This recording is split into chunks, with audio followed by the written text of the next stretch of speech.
Buenas noches a todos. Gracias por participar en este webinar de introducción al curso y al concepto de entornos personales de aprendizaje. Como sabéis, se enmarca en la Sociedad Española de Formación Sanitaria Especializada, imparte a través de su campus virtual sobre este tema. Y que de manera excepcional es abierto, además de a los participantes del curso, a cualquier figura que esté interesado en entornos personales de aprendizaje y en general en docencia de formación sanitaria especializada. Yo me presento, soy Nuria Parra, soy una de las responsables del curso, de los profesores del curso, junto con José Román. Y la idea de los siguientes 40 minutos, media hora, 40 minutos, según también las ganas o el interés que os suscite, las preguntas que puedan salir, la idea es hacer un pequeño resumen de todos los materiales que se han presentado en este curso, ¿de acuerdo? Dos consignas en cuanto a la gestión más técnica de cómo se va a desarrollar este webinar. Priorizaremos las preguntas que provengan de los alumnos inscritos en el curso. Los que no estéis inscritos y nos las hagáis llegar a través de la plataforma en la cual estáis visualizando el webinar, no os preocupéis que en diferido daremos respuesta a todas vuestras preguntas, ¿de acuerdo? Y la siguiente es que nos disculpéis tanto a José como a mí porque estamos en estos momentos en casa, tenemos niños pequeños, en principio están durmiendo, pero esperemos que no llore ninguno y no tengamos que salir un momentito a ver qué ocurre con ellos, ¿de acuerdo? Bueno, pues sin más dilación, os voy a mostrar una pequeña presentación que, como os decía, es el resumen de los materiales de este curso.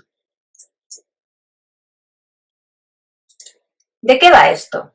Va a ser un poco la manera de romper el hielo para luego pasar a tres escenarios digitales del aprendizaje y la tutorización, tanto en formación sanitaria especializada como extrapolable a otros ámbitos de la formación. Y de esos tres, ya os adelanto que uno es el entorno personal de aprendizaje, en el que nos centraremos de manera más incisiva, ¿de acuerdo?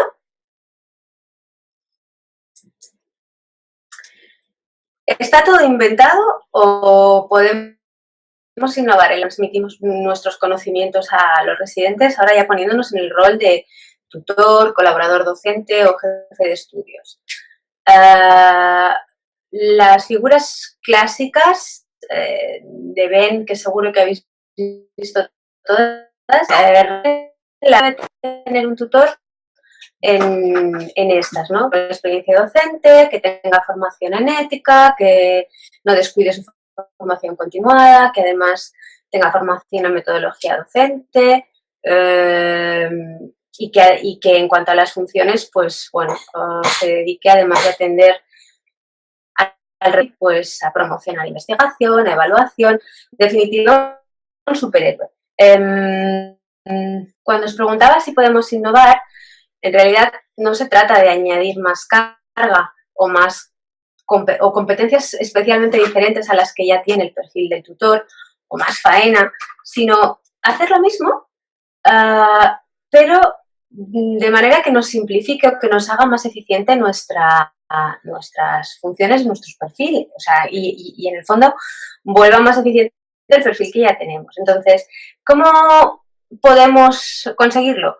Pues utilizando la tecnología. Las nuevas tecnologías de la información y la comunicación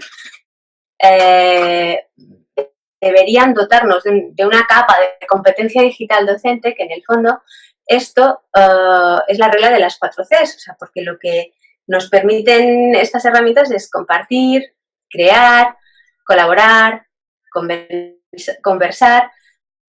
En lo que venimos haciendo desde los tiempos de Hipócrates y compañía, pero facilitado. Yo creo que este dibujo es muy gráfico, es la abuela que hace punto de toda la vida, pero que llegado el momento en el que se queja de reuma, de que no tiene tiempo, de que no ve, pues a lo mejor las nuevas tecnologías le amplifican el punto y le facilita que con un mando pues no le sea tan costoso, ¿no? El prácticos pues es más eficiente. Pues de esto va el seminario. Os decía también que partimos de 3 escenarios digitales de aprendizaje y tutorización. Veis aquí los dibujitos, os los adelanto. Uno es el portafolio, que probablemente todos conocéis, algunas especialidades más que otras. Aquí, por ejemplo, yo os he dicho mi nombre, pero no os he dicho dónde trabajo ni qué soy. Soy jefe de estudios del Hospital Universitario Saracón en Barcelona. Y, bueno, mi hospital es hospital asociado a una unidad de atención familiar y comunitaria y tenemos residentes de familia. Entonces, en Cataluña, el tema del portafolio entre esta especialidad se trabaja mucho, ¿no? Sea en su formato clásico o sea en un formato más digitalizado, tipo el portafolio.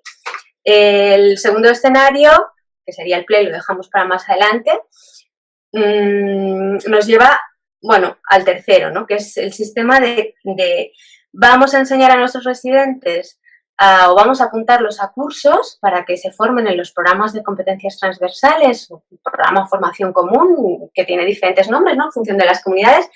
Y como lo nuevo es lo digital, pues vamos a hacer que hagan muchos cursos en línea. Entonces, bueno, vamos aquí un poco a la formación donde hay un único proveedor o un proveedor centralizado, ¿no? En un servidor de formación online con 1000 personas que probablemente ni se conozcan, o 2000 o 3000 o 20, que se conectan a una máquina, y es la máquina la que le provee la formación. ¿De acuerdo? Entonces, ¿en qué se basa, no? ¿Cómo es que llegamos, ¿no?, a estos 3 escenarios y por qué creo yo que, bueno, el más desconocido y por el que precisamente apuesto más es el PLE? Pues todo esto se basa en el fondo en principios pedagógicos, que en el momento en el que hablamos de formación de adultos, la pedagogía se transforma en andragogía, ¿vale? Y que es un poco distinto a cómo, a la idea clásica de enseñar a un niño, ¿no? Porque el aprendizaje adulto se basa en 2 principios, el principio de participación y el principio de horizontalidad. Esto quiere decir que una persona mayor aprende cuando se moja, cuando hace, cuando actúa. Un residente, por más que se sepa la teoría de cómo hacer una punción lumbar, hasta que no la hace, ya puede saberse muy bien entre qué espacio debe poner la aguja, pero hasta que no la hace, probablemente no empiece a interiorizarla, ¿vale? Y el principio de horizontalidad está muy relacionado a todo lo que es intrínseco a la enseñanza de la medicina, ¿no? Es que aprendemos de igual a igual, de colegas, el peer review, el maestro que tenemos en la guardia y que en el fondo ya no es ni el maestro, es nuestro corresidente o es, el residente de otra especialidad. ¿De acuerdo? Entonces, en el fondo también es un poco lo que dicen los ingleses sobre la norma esta de ver algo, hacer algo y enseñar algo. Que hasta que uno no sigue estos 3 pasos, no es capaz de interiorizar aquello que realmente pretende aprender. ¿Eh? Además, bueno, esto tampoco es ninguna novedad, seguro que lo habéis visto en alguna otra fuente. De lo que leemos a lo que acabamos realmente aprendiendo hay un trecho, porque para interiorizarlo, como os decía, pues hay que pasar un poco por todas estas fases, ¿no? Los ingleses lo resumen en 3, aquí está un poco más detallado, ¿no? Que aprendemos solo un 10% de lo que leemos. Si leemos un artículo, pues, de nuestra especialidad, nos quedaremos con el 10% de aquello. En cambio, si somos nosotros los que retransmitimos el conocimiento de ese artículo a terceros, pues ya retenemos un 70% del discurso, ¿no?, de lo que estamos transmitiendo, del contenido. Y si además eso lo llevamos a nuestra práctica clínica diaria, pues se nos queda el 90% de lo que se hace, ¿de acuerdo? Esto es un poquito más de lo mismo. Y como os decía, estamos trabajando mucho el tema del portafolio, donde en realidad es el residente el que se implica en su propia formación desde el punto de vista de la autorreflexión, de valorar qué es aquello que ha hecho para ponerlo por escrito y ser consciente de hasta dónde llega, qué le falta o, bueno, un poco la línea de progreso. Estamos trabajando la formación de residentes a través de, bueno, vamos a decir, de un sistema tercero que suele ser anónimo, ¿no? Es como el proveedor de formación virtual, pero nos falta el punto este en el que el residente integra su propia reflexión con la formación que le viene dada de fuera, ¿no? Que es el entorno personal de aprendizaje. ¿De dónde salió un poco el trabajar la idea, ¿no?, de entorno personal de aprendizaje, que no es muy conocido a nivel de ciencias de la salud y en cambio sí que lo es a nivel de, como os decía, pedagogía, ¿no?, enseñanza más de personas no tan adultas? Pues salió de la inquietud de unos cuantos tutores en el que, bueno, un buen día hicimos un hangout, un encuentro a través de internet para discutir este tema, que podéis, si queréis, pues bueno, verlo a través de la captura de este código QR o a través de esta presentación, en la que las conclusiones de aquella charla entre tutores fueron estas, ¿no? Que el aprendizaje colaborativo, es decir, aprender de unos a otros, es natural e intrínseco a la docencia de ciencias de la salud, que además se produce de manera inconsciente, viene siendo así, ¿no?, desde el juramento hipocrático, y que en este nuevo contexto donde las nuevas tecnologías han arrasado en muchos ámbitos de la vida, los tutores tenían una percepción subjetiva de que el porcentaje de residentes que utiliza las nuevas tecnologías para aprender realmente es muy escaso. Están ahí, pero seguimos haciendo las cosas de la misma manera, con lo cual la gestión del tiempo de los residentes pues podría ser más óptima y no lo es, ¿no?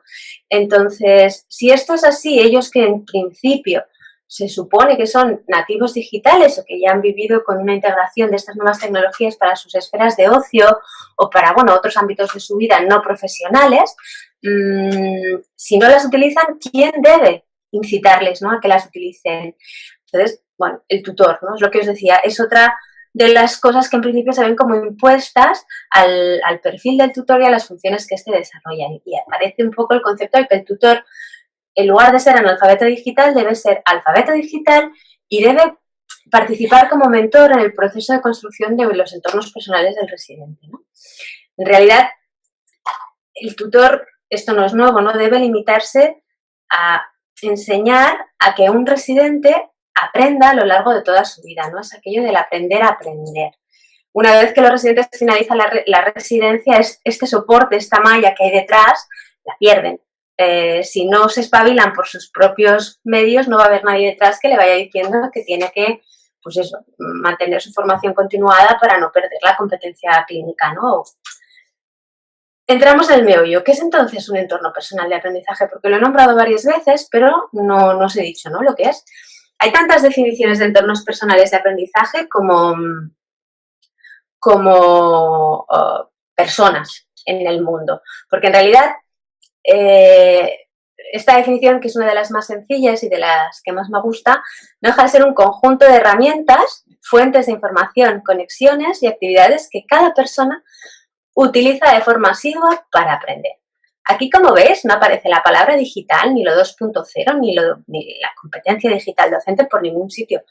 Estamos poniendo palabras a algo que ya está inventado desde hace mucho tiempo, ¿no? Es decir, si cada uno piensa en su proceso de formación continuada como adjunto o cómo le fue durante la residencia, un PLE, ¿qué sería?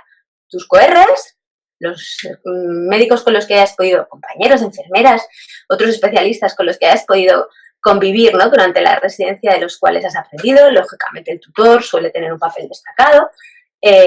Todo esto podemos incluirlo en fuentes de información, ¿no?, aquellas personas que nos han dado la información, desde las revistas a las que uno está suscrito, boletines, y conexiones. En realidad, pues volvemos a las personas, ¿no? O sea, es que yo conozco un residente que en otro hospital les han dicho que no sé qué, vamos a un congreso y en realidad lo más importante del congreso muchas veces no es tanto lo que te presentan, sino los nexos que puedes establecer con colegas que no ves de manera habitual porque son de otras comunidades o de otros sitios, ¿no? Entonces, el conjunto que cada uno utiliza, pues, de herramientas, de fuentes de información, de conexiones, para mantenerse actualizado, eso es un entorno personal de aprendizaje. Si queréis profundizar un poco más sobre el concepto y las teorías que hay detrás de todo esto, las teorías andragógicas, pedagógicas que hay detrás, pues yo os invito a echar un ojo a este blog en el que se trabaja específicamente el concepto para ciencias de la salud, ¿de acuerdo? Vamos a ver. Perdonad. Ahora lo que os voy a enseñar es un poco bueno, estos tres componentes del PLE, ¿no? Las fuentes, las conexiones y las herramientas, un poco cómo sistematizamos lo que hay en el mercado hoy día para que al final cada tutor escoja las que a él le van mejor para poder, bueno, pues desarrollar esta función de mentorización hacia el residente y a la vez mantener pues, su propia formación continua, ¿de acuerdo? Es lo que llamamos la navaja suiza del tutor, la navaja suiza 2.0 del tutor. A nivel de fuentes, a ver, las fuentes hoy día, las escritas no han cambiado, revistas científicas, lo que ha cambiado es el formato en cómo se vehiculizan estas revistas, prácticamente todas son digitales, boletines de sociedades científicas, de instituciones, blogs, wikis. A nivel de fuentes audiovisuales, pues contamos con podcast de audio, vídeos, galerías fotográficas, tesauros. Entonces, en el fondo, es un mare magma de información que uno puede tener la sensación de parálisis por análisis, ¿no? No saber realmente por dónde empezar porque se siente saturado. No tiene un orden sistemático de revisión de la bibliografía, está suscrito al final solo a una revista porque es que si se suscribe a muchas no es capaz de dar abasto, ¿no? Entonces, este componente de fuentes del PLE, en el fondo, son herramientas que facilitan, volvamos a la misma palabra, hacen eficiente la consulta de materiales, ¿no? Y en esta gestión de fuentes, los agregadores de contenidos indicados pues son fundamentales. ¿Qué es un agregador de contenidos indicado? A ver, en realidad lo que estamos diciendo es que páginas, como pueden ser las revistas, que pues algunas son mensuales, otras son semestrales, o bien a pie de usuario, los blogs de nuestros colegas, los blogs profesionales, se actualizan, son sitios donde el contenido se actualiza de manera relativamente reciente. Entonces, tenemos la opción de sabernos de memoria o de tener apuntada en un papel la lista de direcciones web de los blogs de los colegas que nos interesan y ser muy conscientes en entrar cada 2 o 3 días a ver qué han escrito, o bien abrir un único programa, normalmente son aplicaciones de internet, que a golpe de titulares de periódico nos muestran qué es lo que se ha producido de nuevo en estos cambios, o sea, estos cambios que se han producido de nuevo en estos contenidos que se actualizan de manera muy frecuente, ¿no? En el curso de entornos personales de aprendizaje se presenta Feedly como ejemplo paradigmático, pero que el que se presente esta no quiere decir que necesariamente ni sea la mejor ni nada a lo cual a nosotros tenemos acciones. El motivo de escogerla es por ser una herramienta gratuita, todo lo que vamos a presentar aquí es gratuito y que no necesita conocimientos informáticos de alta ingeniería para poderla utilizar, ¿de acuerdo? Entonces, junto con los agregadores de contenidos indicados, hay otro tipo de herramientas que son muy similares, que son las de marcación social y que además, o sea, cumplen esta función más o menos de poder recopilar la biblioteca, vamos a llamarlo así, ¿no? De enlaces, de blogs, revistas, sociedades, ¿no? Que cumple Feedly, pero que además permite comentarla y enriquecerla con otros usuarios que, bueno, que tengan intereses afines a los tuyos, ¿de acuerdo? ¿Cómo más gestionamos las fuentes? Bueno, esto ya es un poco a gusto del consumidor. Hay personas que prefieren que les llegue la información al correo en lugar de ir ellos a direcciones específicas, sea agregada o sea blog por blog. Entonces aquí tenemos las suscripciones a las listas de correos y boletines. En realidad, ya os digo, no se trata de que exista un único método para ser ordenado en las fuentes de información que consumimos, sino de utilizar aquel que realmente satisfaga las necesidades de cada uno a nivel formativo. Os presento un par de capturas de Feedly, porque es la que hemos presentado. Para acceder a Feedly, con tener una cuenta de Google es suficiente.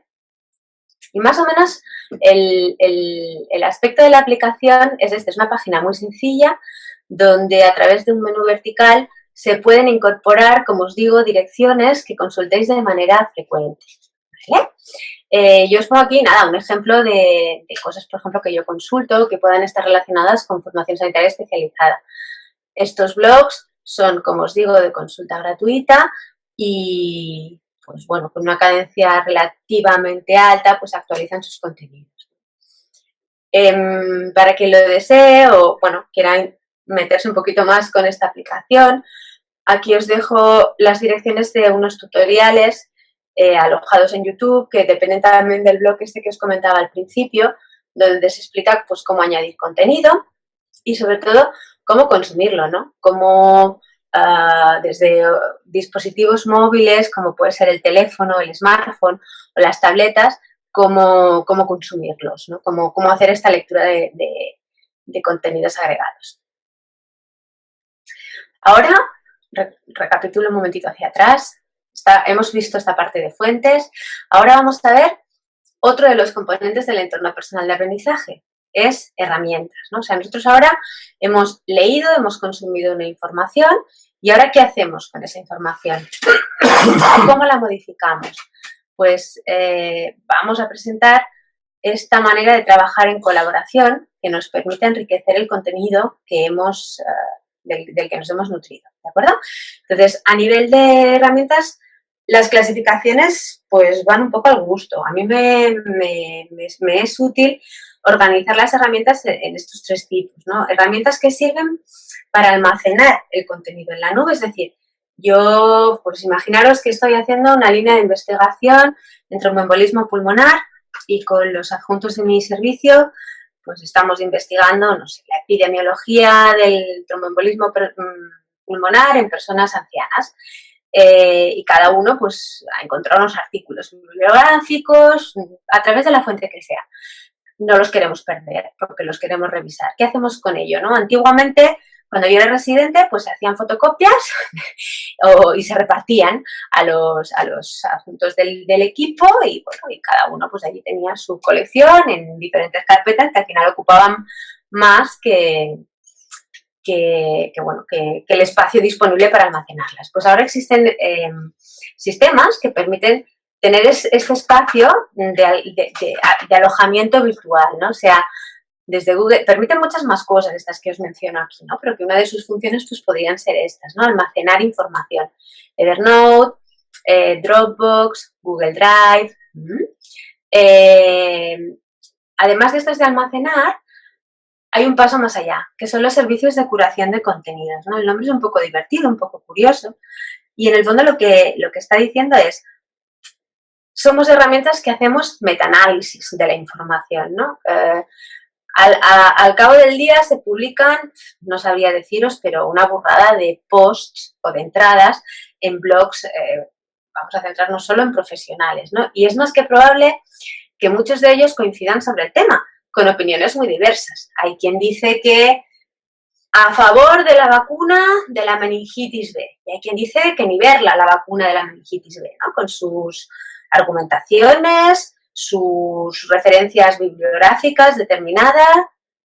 Entonces, cuando un usuario busca información en este tipo de blogs sobre ventajas e inconvenientes de la meningitis B, agradecería mucho que a través de una única página tuviese sistematizada, resumida y a golpe de vista, pues todo lo que se ha dicho sobre la meningitis B. Pues eso es un curador de contenidos. Son espacios donde personas de manera altruista se dedican a recopilar información sobre un único tema, agregarla, resumirla, criticarla y establecer pues, una conclusión. Yo siempre hago el símil de que los curadores vienen a ser metaanálisis o revisiones sistemáticas, porque no es que se haga ningún cálculo especial, ¿no? Más bien revisiones literarias sistemáticas de lo que se publica sobre un mismo tema. Y nos ahorra tiempo, porque ya os digo, con un solo golpe de vista, más o menos eres consciente de todo lo que se publica sobre un punto especial. Además de recoger, curar contenidos, muchas veces lo que nos interesa es enriquecer esos contenidos, ¿no? Si yo estoy haciendo, volvamos al ejemplo de un trabajo sobre la epidemiología del tromboembolismo pulmonar, pues probablemente llegue el momento en el que yo tenga que ofrecer mis propias conclusiones, ¿no? O decir, bueno, es que esto, discutir, ¿no? Al menos el artículo, esto en mi medio no es así. ¿Cómo lo hacemos? Bueno, pues hace unos años, ¿no? La gente quedaba y en las sesiones bibliográficas se discutía a través de papelógrafos, de transparencias, de presentaciones tipo PowerPoint en lo más moderno, ¿no? De las conclusiones que salían de allí. Bueno, ahora no es necesario coincidir en tiempo y en espacio para hacer eso, porque hay herramientas que nos permiten crear y presentar nuevo contenido aún sin esta concurrencia temporal y espacial, ¿no? Como pueden ser las wikis, herramientas de ofimática en red. Imaginaros una página de Word o de un procesador de texto cualquiera, ¿no? Que con un señor que esté en Salamanca y otro que esté en Madrid, los dos, desde su ordenador y desde su casa, pues puedan escribir a la vez un lienzo que está en el escritorio de su ordenador y que se guarde, pues, en una nube de estas con un párrafo de cada uno, ¿no? Sin tenerlo que enviar por correo electrónico. Esto es fantástico.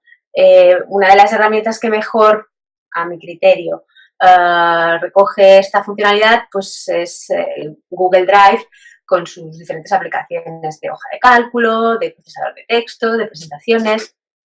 Además, existe una infinidad de aplicaciones que trabajan bastante bien la edición gráfica, ¿no? No solamente tenemos que referirnos a la escritura de un abstract o de un artículo. En especialidades que se basan mucho en la imagen, el utilizar infografías, mapas mentales, pues a veces es muy necesario, ¿no? Entonces, Chart, Google Form, MindMeister, todas estas facilitan el que se pueda hacer esto en distancia y en tiempos diferentes. Bueno, aquí os presento un pantallazo de Scoop.it, que es, como os decía, un ejemplo de curador de contenido.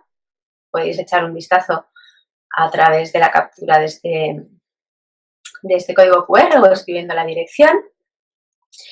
Esto es, pues bueno, un ejemplo de cómo es Scoop.it por dentro, ¿no? Volviendo al blog que nos está sirviendo de hilo conductor en entornos personales de aprendizaje en ciencias de la salud, pues aquí veis diferentes, bueno, como capturas, que imaginaos un corcho donde vas clavando diferentes publicaciones que están relacionadas con el tema con un breve comentario de la persona que se dedica a recopilar esta información. Vale, pues mirad, ahora pasamos del componente instrumental, digamos, de herramientas, al último componente del entorno personal de aprendizaje, ¿no? Que es la red.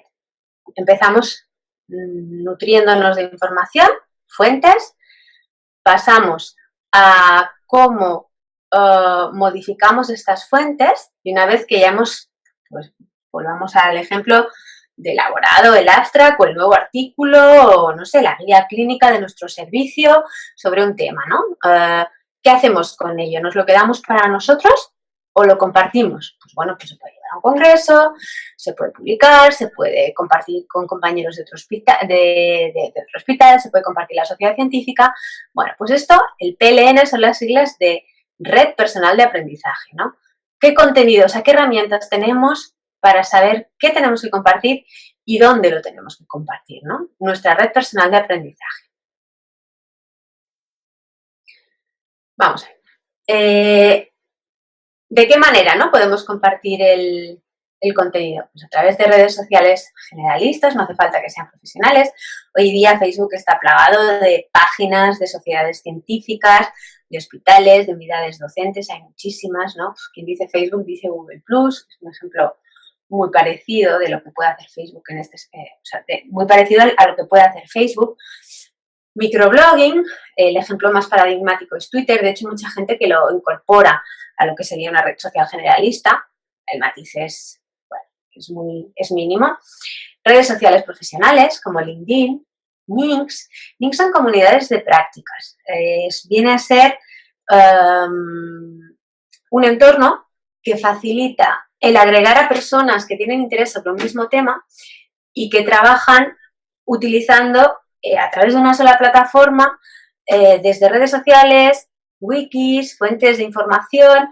Vendría a ser como un collage de todo lo que hemos hablado hasta ahora, hasta el momento, entrando a través de una única dirección de Internet, ¿de acuerdo? ¿Dónde más podemos compartir nuestro contenido, ¿no? Nuestro abstract, con nuestra recomendación, pues bueno, las conferencias siguen siendo válidas, ¿no? Seminarios, cursos, congresos, acudir a cursos online, tipo MOOC, Wixix, Moodles.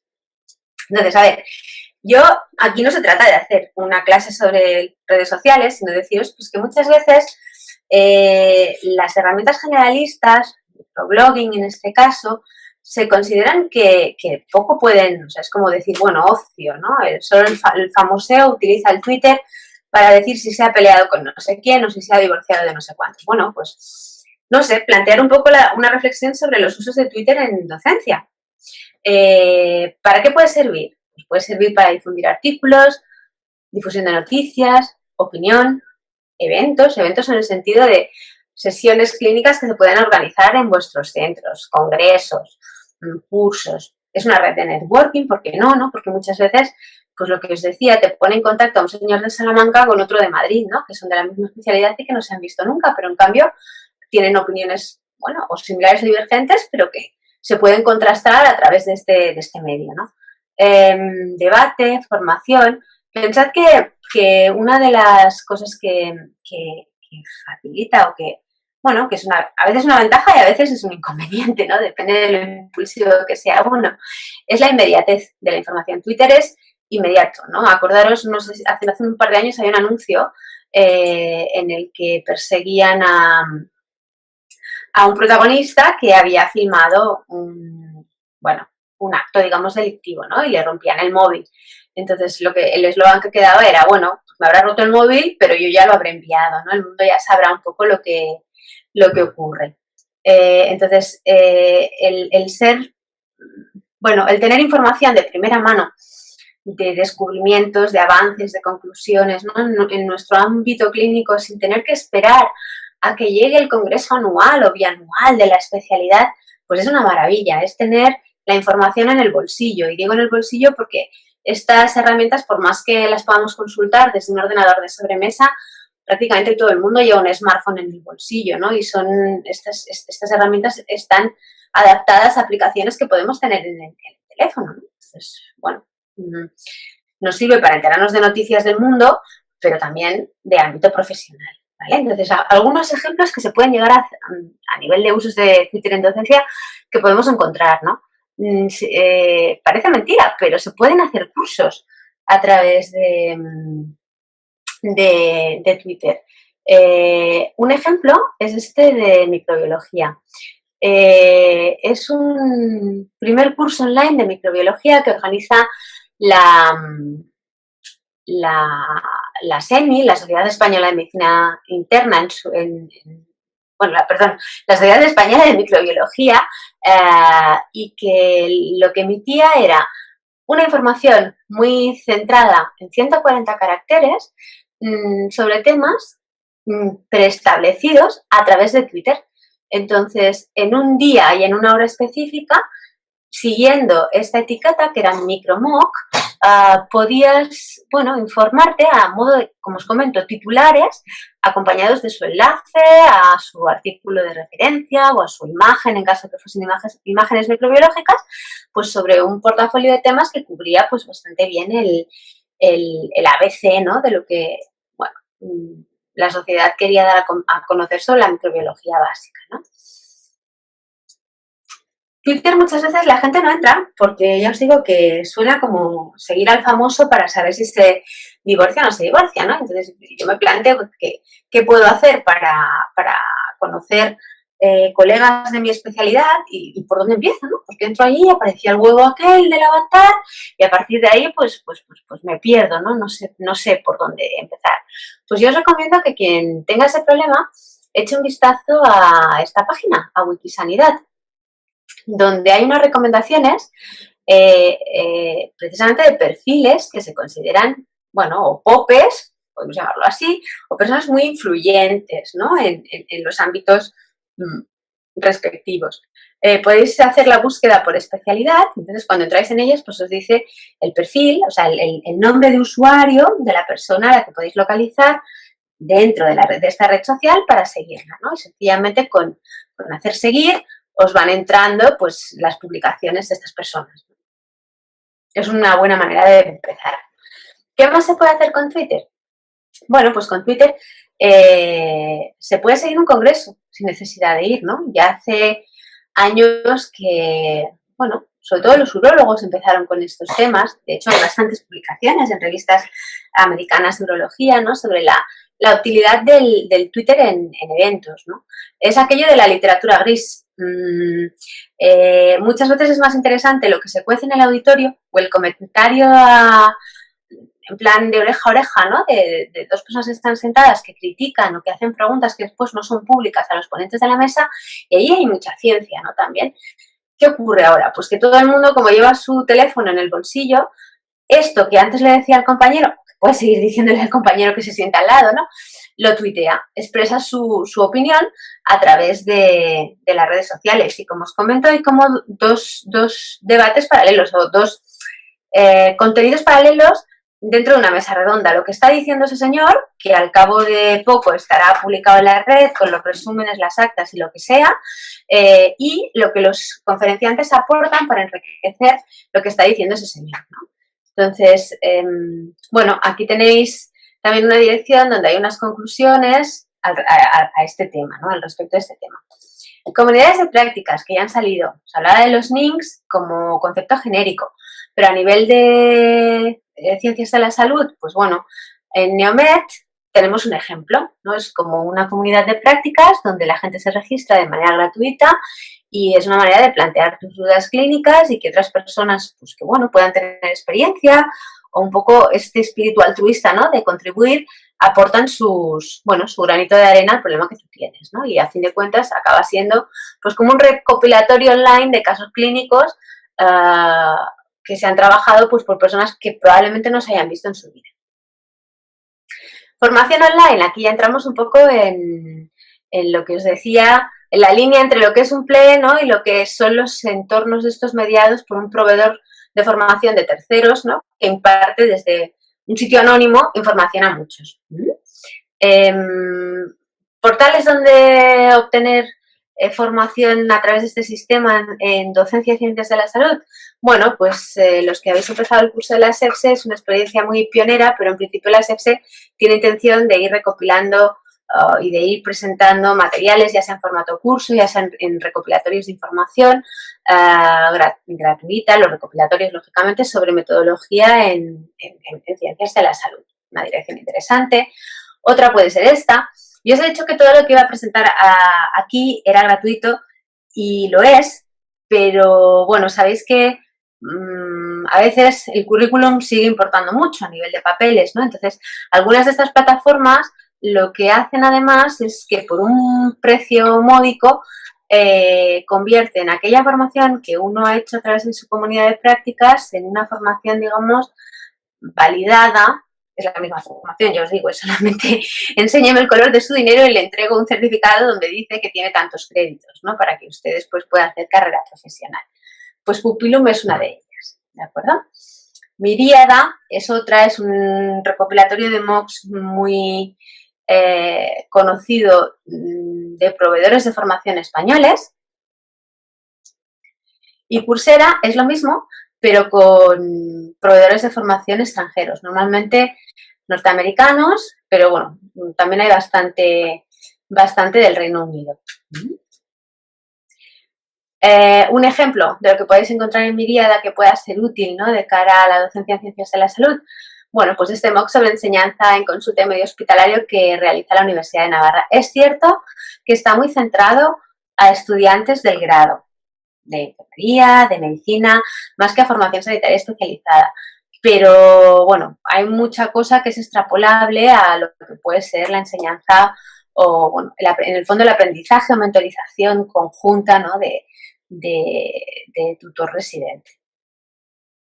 Si hemos llegado hasta aquí, yo os pregunto, infoxicados, ¿no? O sea, porque uno a veces tiene la sensación de que la red está ahí, está muy bien, todas estas herramientas, pues bueno, pueden ser útiles, pero el miedo a meterse a veces nos frena, ¿no? Y otro sí digo, una vez que uno se mete, llega a un punto que puede realmente llegar a desesperarse, porque cree que no puede controlar todo lo que se publica, y es cierto, no se puede controlar todo lo que se publica, ¿no? Entonces, os presento esto para deciros que es perfectamente normal, ¿no? Quien esté empezando a husmear en este mundo del 2.0 acostumbra a pasar por estas fases, no son las etapas en la adopción de una red personal de aprendizaje. Uno se mete, uno evalúa, uno llega a un grado de decir no puedo con todo, toma un poquito de distancia y perspectiva y al final establece un equilibrio, ¿no? Entre lo que realmente hay y lo que realmente necesita. Ya os digo que no seréis mejores ni tutores ni personas que se formen activamente por más herramientas que tengáis. Hay que tenerlas justas, que nos sirvan para ser eficientes en la gestión de la información, en la producción de nuevo contenido y en la difusión del contenido. Entonces, herramientas que nos ayudan a precisamente no infoxicarnos, ¿no? Y ser conscientes de qué tenemos y qué no tenemos, pues hay algunas, como puede ser Simbaloo, que en el fondo lo que hace es que te permite agrupar a modo de, pues eso, de bloques aquellas que tú utilices, ¿no? Por ejemplo, aquí es un ejemplo donde podemos tener herramientas que sirven para búsquedas, herramientas que sirven para gestionar y almacenar la información en la nube, para editarlo y mejorarlo y enriquecerlo y para compartirlo.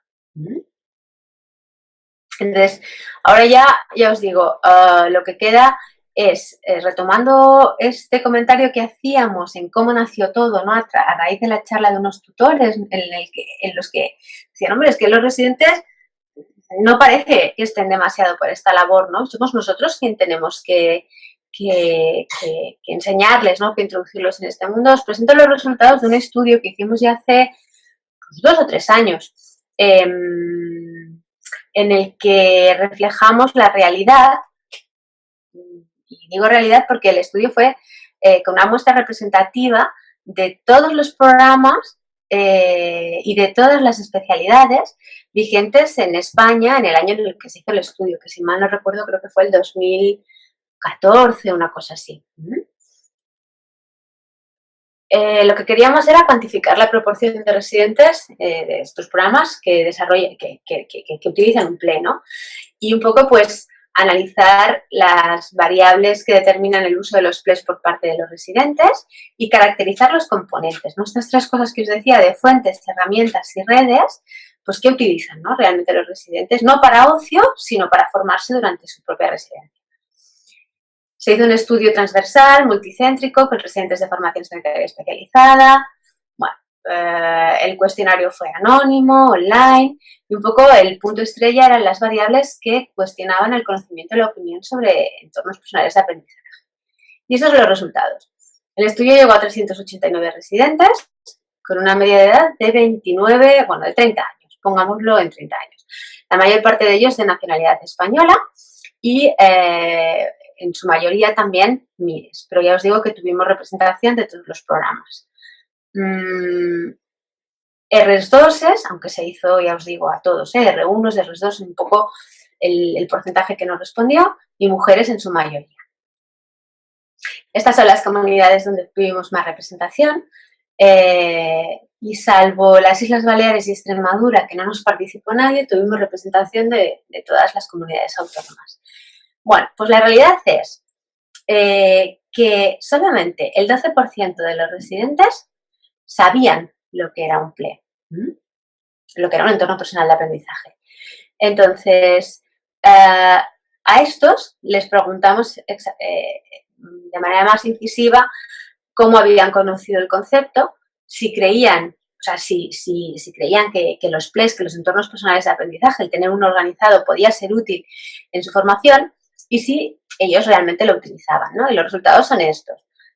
El 39% de residentes que sabían lo que era un PLE habían entrado en contacto con ese concepto a través del programa de formación sanitaria especializada. El 87% creía que sí, que era útil, que les iba a ayudar no solo a hacer su residencia, sino a tener una sistemática de formación continuada. Y el 59% de los residentes tenía uno. Cuando caracterizamos un poco qué herramientas usaban dentro de estos 3 componentes, en cuanto a motores de búsqueda, la mayor parte de ellos especializados. sus propias especialidades. En cuanto a agregadores de contenidos, yo os hablaba aquí de Feedly, pero bueno, los residentes utilizaban Flipboard. Es otra aplicación para dispositivos móviles que hace una función muy similar a la de Feedly. Repositorios audiovisuales de aprendizaje, YouTube. Gestión y almacenamiento, Dropbox. Creación de contenido, Google Drive. Redes sociales, Facebook, la estrella. Nada de Twitter. Curación de contenidos, Pinterest. Yo os he hablado de Scoopy. Pinterest es lo mismo, pero más visual. Comunidades de prácticas, Ninx, y plataformas de formación de learning, Moodle. Entonces, con esto yo ya acabo, y un poco las ideas que queríamos plasmar aquí, ¿no? Para llevaros a casa, pues básicamente son estas tres, que es importante el grado de alfabetización digital del tutor, porque como veis el porcentaje de residentes que utilizan estas nuevas tecnologías, ¿no? Para aprender es relativamente bajo, y la mayor parte de ellos pues entran en contacto con el concepto y con el tema en sus programas de residencia. O sea, que el tutor sí o sí, colaboradores docentes, figuras que estén alrededor del residente, pues son los introductores de estas nuevas metodologías. Que las nuevas tecnologías no deben verse como enemigas, sino como facilitadoras del aprendizaje informal.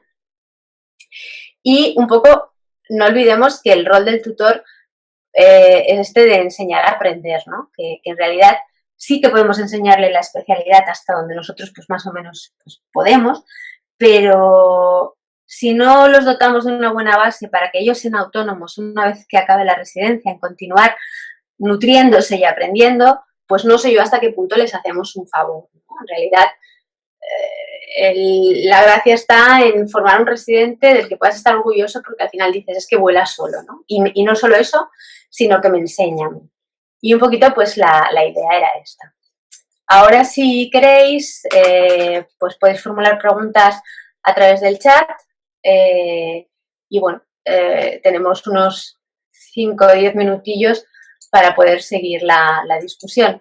Que sepáis que esta presentación estará disponible para los que comentabais al principio en el chat, si la íbamos a pasar, pues que estará disponible a través de la web de la sociedad, no sé deciros cuándo, pero en breve, y que lógicamente pues cuando lleguen los próximos boletines estará el enlace de la descarga. Que para los alumnos del curso estará también incorporada a los materiales del curso y que además de la presentación, el vídeo de lo que se haya podido grabar, porque ahora leo por aquí que han habido algunos problemas técnicos en cuanto a personas que no lo han podido ver en calidad, lo que es el vídeo estará también disponible no solo en el curso, sino a través de la web de la sociedad. Y un poquito esto es todo por nuestra parte. Por aquí veo que hay personas que dicen que están en esta fase de infoxicación. Bueno, deciros que es normal, ¿no? Que todos, en cierta manera, hemos llegado, yo hablo un poquito también por mi experiencia, ¿no? Yo entré en este mundo por casualidad y sí que es cierto que llegó un punto en el que tenía más aplicaciones que memoria en los dispositivos móviles, ¿no? Y que todas y cada una por separado se podían justificar, pero a la hora de la verdad no eran eficientes, que es la palabra que estamos repitiendo todo el rato, porque era como un bloqueo de que no utilizaba ninguna, ¿no? Y quien dice aplicaciones dice fuentes de información. Mi Feedly llegó un momento que es que lo abría y tenía 500 artículos por leer. Y dices, pues no puede ser, ¿no? Entonces, ¿cómo toma distancia uno? Pues a veces por motivos personales, a veces por motivos circunstanciales en los que pues vienen unas vacaciones o acontece algún hecho personal importante en el que nos tenga pues un poco más alejados de lo que es el trabajo del día a día, y cuando uno toma esta distancia y vuelve, pues bueno, relativiza más las cosas, ¿no? Yo un poco como anécdota personal os diré que en mi caso, cuando llegaba esta fase de infoxicación, pues en mi vida personal llegó un momento en el que tuve que estar una temporada en Marruecos y allí pues, bueno, las circunstancias en las que yo estuve, las conexiones ni 3G ni 4G no eran las que eran, las Blackberries de entonces se transformaron en teléfonos que solo servían para llamar y descolgar y como mucho enviar algún SMS, ¿no? Y que cuando uno vuelve a la inmersión española, ¿no? Después de que los marroquíes te hayan dicho, nosotros tenemos A ver, ¿cómo es esta frase tan fantástica? Tenéis el reloj, vosotros tenéis el reloj, nosotros tenemos el tiempo, ¿no? Dices, pues igual sí, ¿no? Igual relativizo un poquito y me organizo mejor. He tomado esta fase que os decía en la presentación, ¿no? De perspectiva y bueno, y en estos momentos, pues, la verdad es que intento no consumir más de lo que realmente necesito, ¿no? Por aquí dicen que me gustaría tener tu opinión sobre Evernote. A ver, ¿en qué sentido? Porque claro, aquí cada uno explica si es, o sea, explica o valoriza más una aplicación en función de si es muy fan o poco fan, ¿no? Yo si quieres una opinión un poco neutra desde las características técnicas, ¿no? ¿De qué sirve? ¿Dónde clasificamos Evernote? Yo te la clasificaría como una herramienta bastante versátil, que sirve tanto para almacenar contenido, para tener aquí lo que os hablaba, ¿no? De un repositorio en la nube donde tú puedas tener almacenado contenido personal o compartido, ¿vale? Y un poco la versatilidad también viene precisamente porque este documento compartido puede editarse y construirse sin llegar a ser un Google Drive, pero con unas funciones cada vez más superadas, que intentan parecerse a las de Google Drive, construirse y enriquecerse, ¿no? Es un poco una herramienta híbrida entre almacenamiento y co-creación de contenido con terceros. Es muy útil desde el punto de vista que puede sincronizar tanto la aplicación de escritorio, o sea, cuando hablo de escritorio hablo del ordenador de sobremesa, ¿no? La aplicación de escritorio con el acceso a través de una página web, con la aplicación que tú puedas llevar en el móvil o en tu tablet. Y bueno, viene a ser como, a ver, la libretilla de notas donde tú puedes enganchar desde el recado que te ha dado tu madre por teléfono para no olvidarlo, hasta hacer una foto furtiva de una imagen clínica que te pueda interesar y que luego pues esto te lleve pues, no sé, a una búsqueda o alguna cosa un poquito más exhaustiva. ¿Problema de Evernote? Pues que cada vez está restringiendo más las funciones freemium, o sea, estas herramientas que son gratuitas lo son hasta que dejan de serlo. Me explico, en el momento en el que se ve que puede ser una oportunidad de negocio y de desarrollo, empiezan a añadir funciones muy apetitosas, ¿no? Muy suculentas, cosas que nos irían muy bien bajo un módico precio, una suscripción. Evernote inicialmente era prácticamente todo gratuito y ahora cada vez más está más reducido las opciones que puedes hacer de manera gratuita para que acabes cogiendo una suscripción premium o freemium. Aquí lleva un poco según cada uno, ¿no? La búsqueda de alternativas a Evernote, si quieren mantener una calidad para estas funciones de la herramienta pues similar a la de Evernote, o está decidido a pagar. Por aquí preguntan, a ver, no sé si lo has comentado, hay un estudio que haya evaluado el impacto del uso de los PLES en el aprendizaje de los residentes, que es lo que nos ocupa. A fecha de hoy, con mi conocimiento, no lo hay. Es uno de los proyectos a los que os invito a uniros y que, amparados por la Sociedad Española de Formación Sanitaria Especializada, pues está en mente el poder, bueno, capitanear o organizar de manera que sea representativa de la realidad española. A fecha de hoy, Fernando, yo no lo conozco.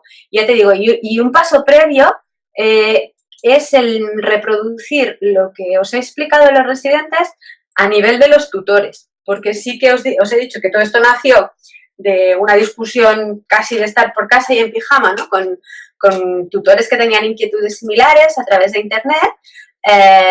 Y dijimos, sí, muy bien, los residentes tenemos la sensación subjetiva de que no las utilizan y que por tanto somos los tutores los que tenemos que, dentro de nuestro grado de analfabetismo digital, intentar ser alfabetos, pero no está cuantificado tampoco el impacto de los PLES, o el conocimiento más que el impacto de los PLES por los tutores y la transmisión que hacen de ellos, ¿no? A los residentes, salvo este 39% que se explicaba en el estudio.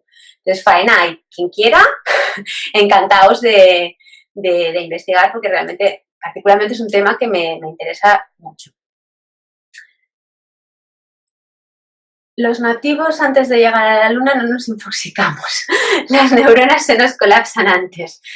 Bueno, yo creo que el grado de colapso en realidad lo pone el sentido común, ¿eh? No nos olvidemos que todas estas herramientas no son nada sin el sentido común. Que, bueno, establecemos un paralelismo con lo que puede ser la clínica, ¿no? ¿De qué sirve pedir mucha prueba complementaria si no hemos hecho una buena historia clínica, ¿no? O sea, un poco una de las cosas que yo oía más, ¿no? De críticas, de tutores de la vieja escuela, ¿no? Con nosotros es que, ¿pero para qué le has pedido esto si no le has preguntado si esto otro, ¿no? Si está justificado?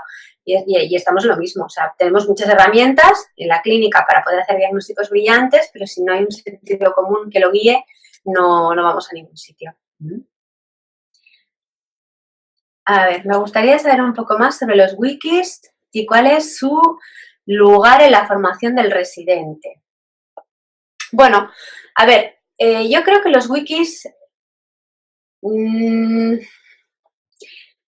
es que estén superados, pero salvo Wikipedia, que es un poco el ejemplo, pues bueno, más universal, ¿no? El que ha permitido que el concepto de los wikis lleguen al usuario de a pie, las iniciativas que se ponen en marcha con los wikis no tienen mucho éxito, porque al final acaban estirando, os hablo en mi experiencia, de Google Drive o de herramientas ofimáticas que en el fondo vienen a ser un poco lo de los wikis.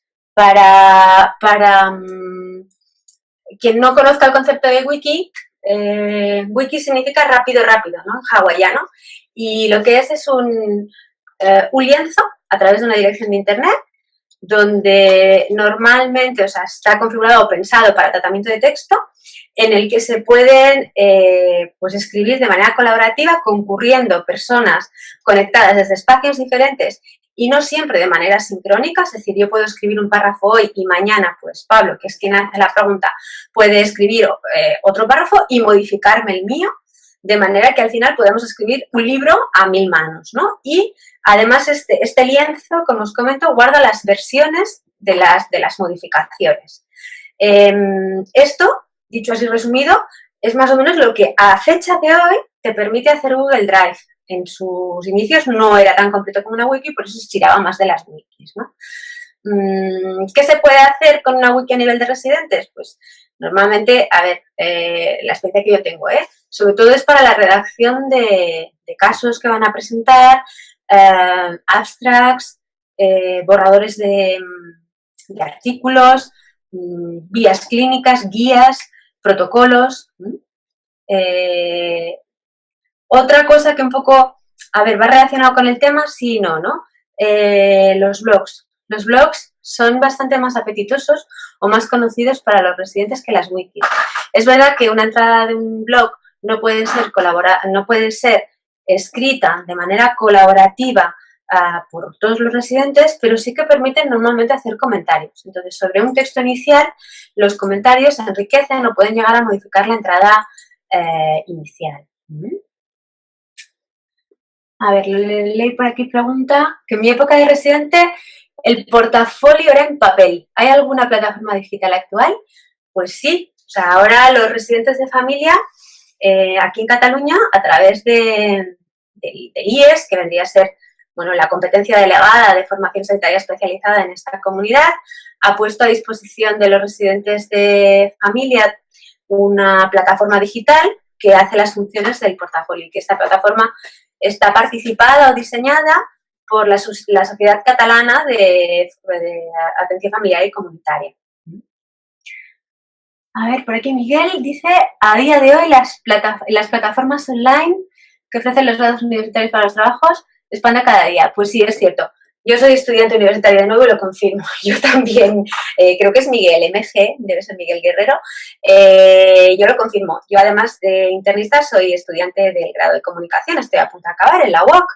Y más que más paradigmático que la UOC, la Universitat Oberta de Cataluña, ¿no? Como comunidad de prácticas, pues creo que no hay, ¿no? Y en realidad, toda enseñanza virtual, plataformas online, wikis, retomando Pablo, ¿no? Os decía que en residentes, lo que decía Pablo sobre el uso de las wikis en residentes, pues en residentes está muerto, pero entre periodistas la verdad es que se utiliza muchísimo, ¿no? Son los sistemas que sustentan las ediciones digitales de los periódicos, los artículos de los periódicos, se parecen mucho a lo que podría ser una wiki.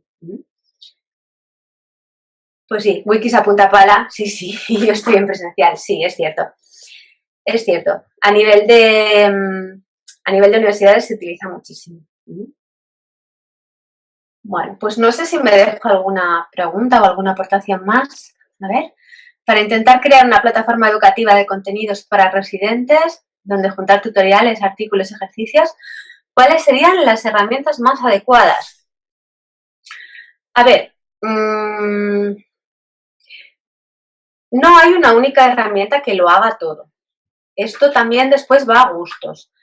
Así a bote pronto, yo te diría que probablemente lo mejor es algo que no hemos explicado en este tutorial ni en el curso, que bueno, hemos hablado de Moodle así como muy de rasquillón, pero existe otra cosa que se llama Edmodo, E-D-M-O-D-O, que permite, sin tener demasiados conocimientos informáticos, poner dentro de una misma dirección pues todos estos contenidos que estás comentando, ¿no? Desde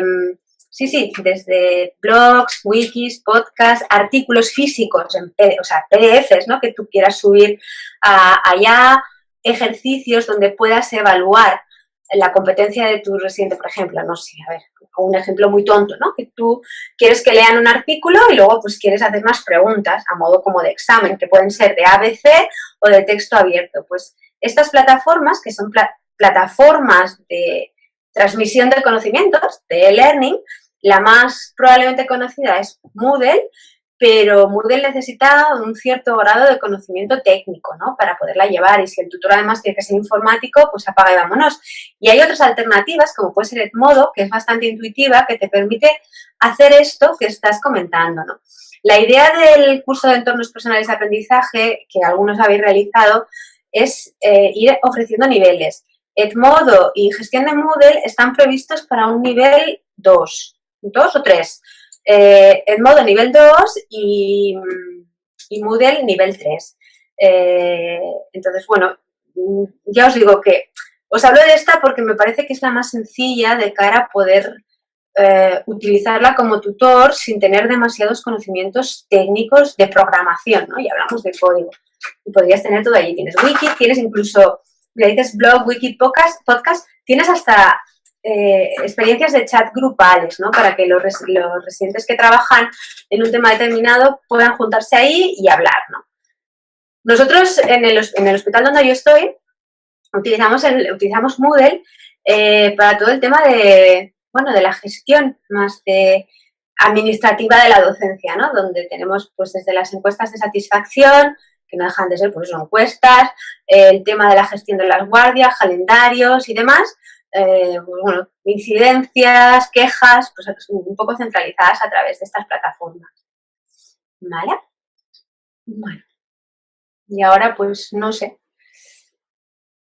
Lorelei dice por aquí que en su época ya usabais, entiendo lo del portafolio de los residentes de medicina familiar comunitaria. Sí, puede ser. A ver, es una iniciativa que viene trabajándose desde hace muchísimo tiempo. Y que yo la verdad no soy familia ni conozco el portafolio de la Generalitat al 100%, pero me parece que ahora pues está bastante mejorado y es un poco el portafolio de referencia que utilizan los residentes. Y Portal dice, a través de Meridiana X he realizado cursos de redes sociales para docencia con muy buena calidad, pero sigue siendo difícil mantenerse al día. A ver, es que el problema de estas nuevas tecnologías, sobre todo estas que son gratuitas, es que son muy efímeras, porque, bueno, por más que haya un espíritu altruista detrás de ellas, al final todo tiende a monetizarse, ¿no? Y lo que hoy os explicamos o podéis, tener como herramientas de cabecera en 2 días no existe, ¿no? ¿Quién quien tenga experiencia en usos de lectores de contenidos agregados probablemente recuerde Google Reader, ¿no? Que era pues como el abuelo o el padre de Feedly, ¿no? El abuelo de Feedly. Y aún me hago cruces como Google, siendo Google, prescindió de Google Reader, ¿no? Yo pensé, me dio como un síndrome de abstinencia, ¿no? Decir, ostras, ¿y ahora qué va a pasar? ¿Qué herramienta voy a utilizar, no? Y quien dice estas, dice otras de marcadores de marcación social. Yo os hablaba de Digo, pero antes de Digo había una que luego era un cuadro blanco, negro y azul. ¿Tú recuerdas cómo se llamaba el de...? Empezaba por D. Bueno, estábamos todos como muy enganchados a aquello y de repente desaparece y no entiendes por qué, ¿no? Entonces, bueno, es difícil, como además esto es muy efímero, van saliendo muchas y es bastante difícil mantenerse al día de todo, ¿no? Por eso os digo que un poco, ya sea por motivos personales, el Delicious, cierto, es verdad, era Delicious, un poco por motivos personales, un poco por lo que sea, por circunstancias que nos hacen tomar distancia. Muchas veces es el evento que nos va a permitir relativizar, ¿no? Y acabar dándote cuenta que lo que impera es el sentido común, que es imposible estar al día de todo y que, por tanto, lo más sencillo es ser coherente con lo que uno va a necesitar y escoger aquellas herramientas que le vayan a facilitar la vida. Entonces, bueno, pues un poco... La idea final es esta, ¿no? Es decir, que nadie se agobia, que esto está ahí y que no vamos a ser peores tutores si al final decidimos que para nuestra práctica clínica docente, pues es que no necesitamos utilizar ninguna. Bueno, pues no pasa nada. Pero lo que sí que pasa es que estén allí y por miedo, por cabezonería, no hayamos llegado a esta conclusión después de una reflexión, ¿no? Decir, bueno, ya más o menos las he conocido, he hecho un barniz y decido, pues que no las voy a utilizar, pero por lo menos las he conocido, ¿no? Esto es imperdonable, sobre todo cuando estamos viendo que la realidad es tozuda, ¿no? Que por más que los residentes sean nativos digitales, no tienen interiorizado, no el 100% de los residentes, sino un porcentaje inferior al 15%, es el que utiliza las redes sociales, herramientas, fuentes, para optimizar la gestión de su propio aprendizaje. Y eso es todo. Si alguien pues tiene después preguntas en diferido, pues las direcciones las tenéis, el vídeo estará, la presentación estará y cualquier aportación pues será bienvenida. Gracias por estar aquí a las 11:15 de la noche, un día en el que además había fútbol, no sé si sois muy futboleros o no. Y bueno, lo dicho. Hasta otra. Buenas noches.